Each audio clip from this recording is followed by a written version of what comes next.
So we're now going to make our handles, our grab handles, and I've cut two 35cm long.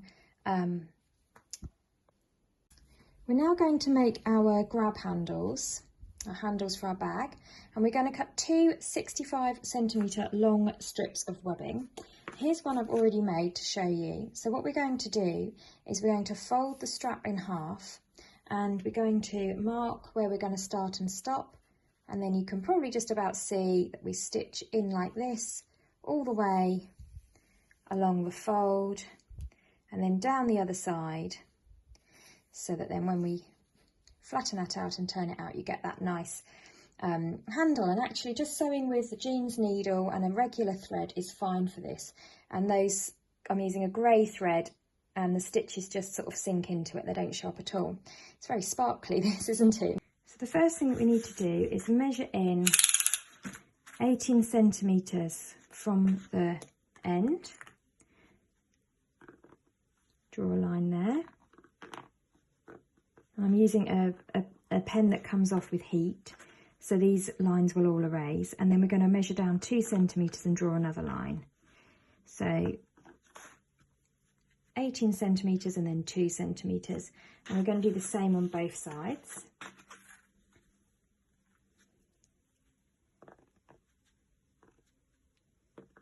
So 18 and 16, in other words.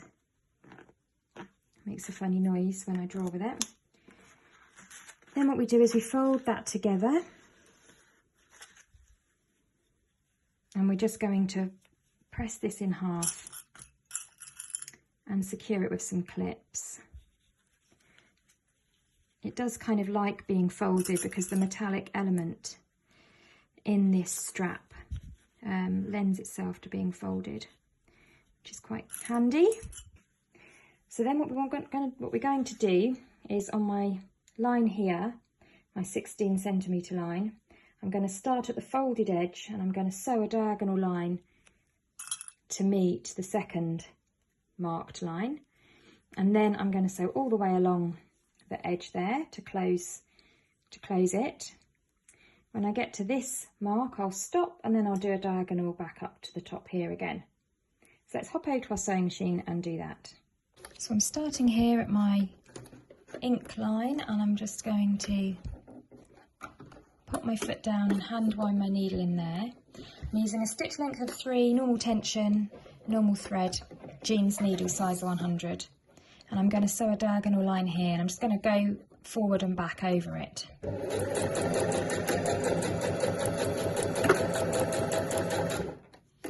I'll get right into the edge there, lift my presser foot and swivel, and then I'm just going to sew this strap folded in half all the way down. So I'm just sewing right along the edge there. Take the clips off as I go.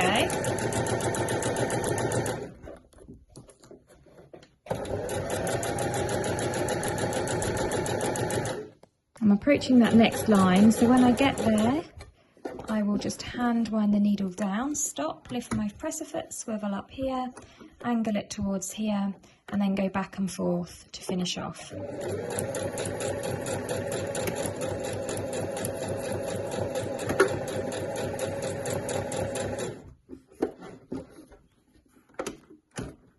And that is my handle sewn.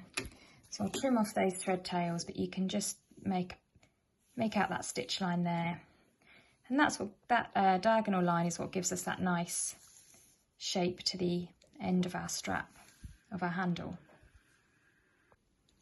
There's our handles done. So I just want to press this to remove those pen marks. This is a heat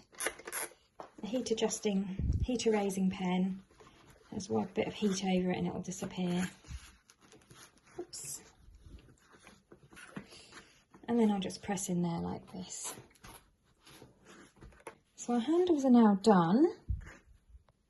We're now going to make these little handle ends, I'm going to call them. And what happens, this is one I've already made to show you how it ends up. Once you've made that, you tuck your handle in the end.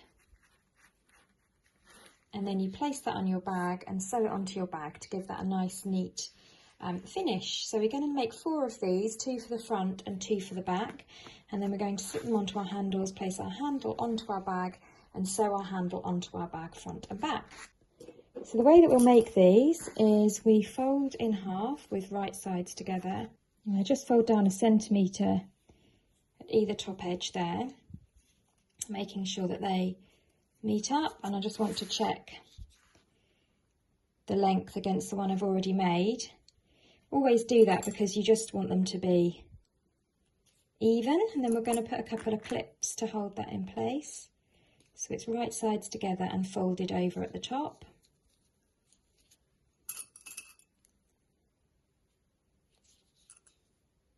And then with a 1/2 centimetre seam allowance, we're just going to sew down either side of that PU fabric.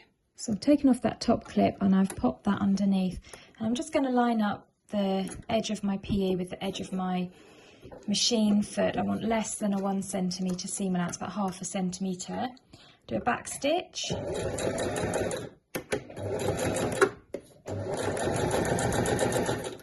And I'm just using a regular, still using my jeans needle and a normal thread, and medium tension, so regular tension, just to sew down that edge there, and then repeat the same process on the other side. There we are. So now I just want to trim off the corners slightly, don't cut your stitches, and then we want to turn that right sides out. It's a bit tricky, won't want to go at first, but just give it a bit of a poke.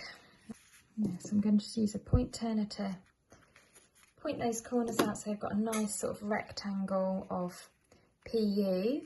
And the trick is to get it looking nice and square or nice and rectangular, and also to getting all 4 to look the same as well. So it might be a bit of trial and error with these. You might need to do a few. You've got a bit of spare fabric, so cut a couple of spares if you find that it's a bit difficult to get them all looking the same.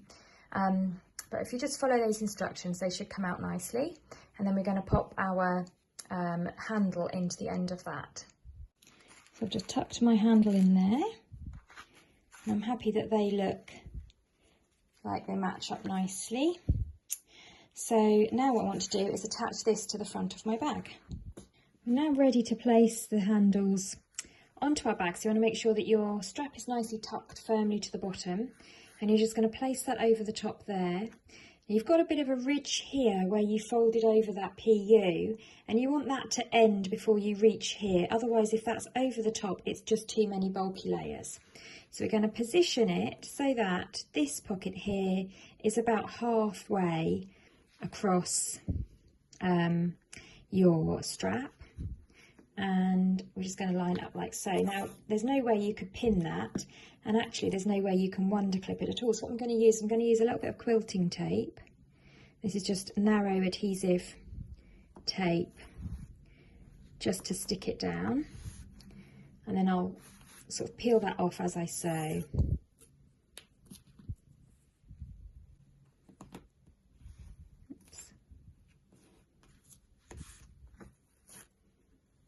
And I can just see that that is lined up nicely. And so our first handle tab has been sewn in there. The 3 remaining tabs are all sewn up, so let's take one of those, and I want to pop my strap end in there. What I like to do is I like to put it in front of the seam allowances. It just sits better. So that's sat like that. Make sure that your handle is sitting nicely as well, that it's not twisted. Let's just whiz you up there so you can see that it's sat the right way round.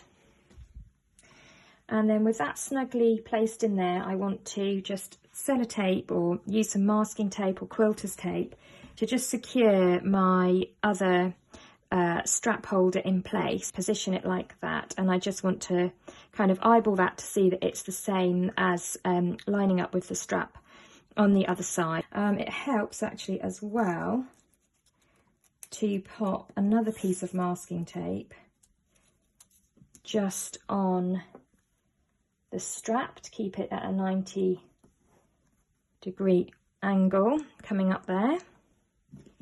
Just holds it in place, and you want to make sure that your strap end is tucked nicely in there. So I'm quite happy that that looks nice and square. I can just use my ruler if I like, just to see that that is matching up nicely. And then I'm going to come over to my machine and just stitch that down. So I've slid my fabric underneath my presser foot, and you'll notice, let's just swivel you round here. Now you will notice that that presser foot is at an angle sort of facing upwards here. So when I put that on there to sort of start my stitching, I'll put that down, you'll notice that these kind of, the front of the presser foot is angled up, and this isn't great. The sewing machine won't want to move forward like this. So what I use, I've got a little gizmo here, which is a bulky seam aid, and what this allows you to do is, if you just lift up your presser foot, and you can just, there's two thicknesses, you can pop that underneath so that when you then lower your presser foot, it evens it out and it will start. If you haven't got one of these, what you can do is you can improvise by taking a piece of fabric and sort of rolling it up, or folding it in half a few times and tucking that underneath. Ideally what you want to end up with is a situation where your presser foot is sort of sat evenly, or at least it's sort of wedged up. Now some sewing machines, my other sewing machine that I was using before, actually has a little button on the foot that holds it level for bulky seams. But if you've got a machine without one of these presser foots, then presser feet, then I would suggest either using a bulky seam aid, or you know, just get a piece of this cloth here that's going spare, fold it in half again, and tuck it underneath the back of your presser foot to hold it horizontal, so that when you start sewing, you won't have that thing where it just won't move forward, and then it will just, as the machine sews, the bulky seam aid or your folded up fabric will just gradually slide out, and then you can discard it. So that's just a little tip for helping you, because we are now sewing through several layers, so you can see the difference there between using that guide to even level out my foot, and yeah, if I didn't have that there, the foot would be at quite an angle. I'll start by just hand winding my needle into my fabric just to anchor it in place, and I just want to make sure that I'm doing the same on this side as I did on the other side. Now that everything's anchored, and make sure that my foot is all the way down. It's actually quite difficult to judge because it's kind of floating on all those layers, so just make sure that your foot is all the way down, and then I shall just strip back that little bit of masking tape there so that I'm not sewing over the top of it, or quilter's tape it is I'm using. Now I have put my machine tension, because we're going through quite a few layers here, up to 7. You may wish to experiment on a scrap just to check your machine tension is you know, at the correct setting for these stitches you're about to do that are going through those layers. And my stitch length is right up to 4, which is the maximum stitch length on this particular machine. I'm using a straight stitch. I've got my heavy top stitch thread on the top, so that's going through the needle. In my bobbin, I've just got my regular thread. You don't need to have a bobbin with the top stitch thread, it's just for the top. My jeans needle I'm using is the same one as I've been using throughout the project, and I'm going to just continue in a square design, so all the way down here, pivot at the corner, all the way across, pivot again, back up to the top, back up to where I started, and then rather than back stitch, I'll just retrace my first couple of stitches to hold everything in place.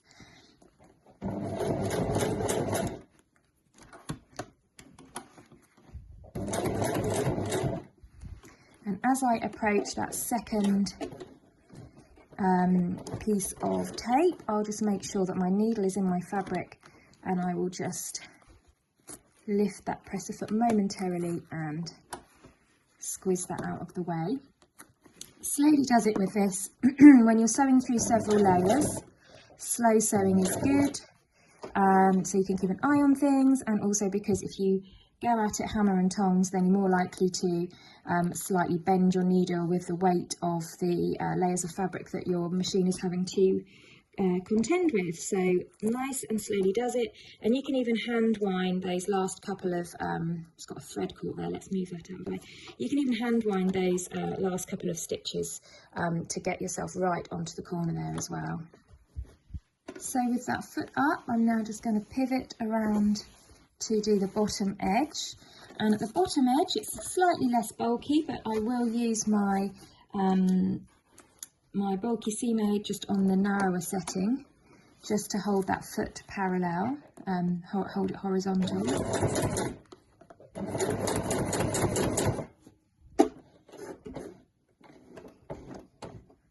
Make sure that I'm right on the corner there.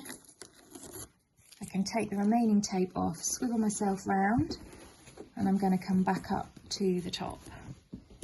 Again, I'm going to have to just pop my bulky seam guide or my bit of folded up fabric underneath there to make sure that everything's sitting nice and flat. And then I'm going to come back up to this top corner here.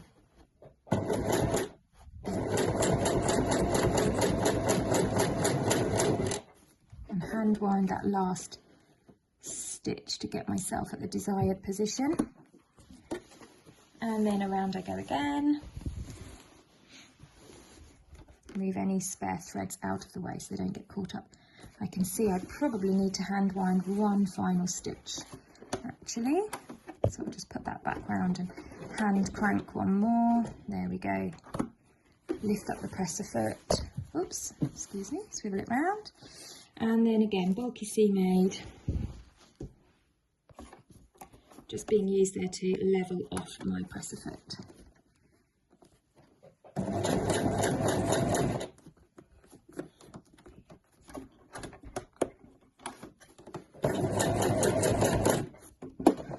Hand wind that last stitch, and then I just want to retrace my stitches slightly.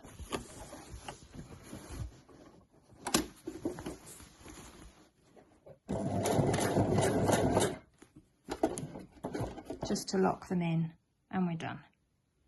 Those are both sewn in place, and now we'll move on to the back of our bag to sew the handle onto the back. Just to show you a little tip, which I suddenly thought of. When we're sewing things on, sometimes the pieces of fabric we've got attached to the back can kind of fold up on themselves and you can accidentally sew through them. And it especially happens when you've just done your best ever stitching and then you have to unpick it. So before you do that, you can actually use some of that quilter's tape or masking tape that you're using just to tape your pocket down so that it doesn't, when I was teaching a class, this often happens, that you're sort of sewing and somehow this is folded up under there. Do we all recognise that? And then you sew and this bit catches and what have you. So whenever you're sewing and you've got layers underneath, you can always just use a bit of that tape to kind of secure everything down and in the right direction. And then when you're sewing, you don't get that kind of oh no moment where you've got to unpick it. Just a little tip for you there. I've got my other handle there, which I've tucked my strap ends into. And I just want to make sure that I line up my panels so that they are the right way round, because if you remember when we were cutting out, we just made sure that everything matched up. So this is obviously the top of the bag and this is the bottom, because I can see that those stripes match up there. So let's just place one panel on top of the other. And then what we want to do is we want to make sure that our bag handles are sitting at exactly the same position on the back as they are on the front. So we can just look that back and say, well, I know that this handle here is just above that yellow and white stripe, and so that's there. And then I can actually feel, if I press my fingers through, because of the bulk of it, I can feel that that is going to match up. So once I've done that, I can then sellotape that in place.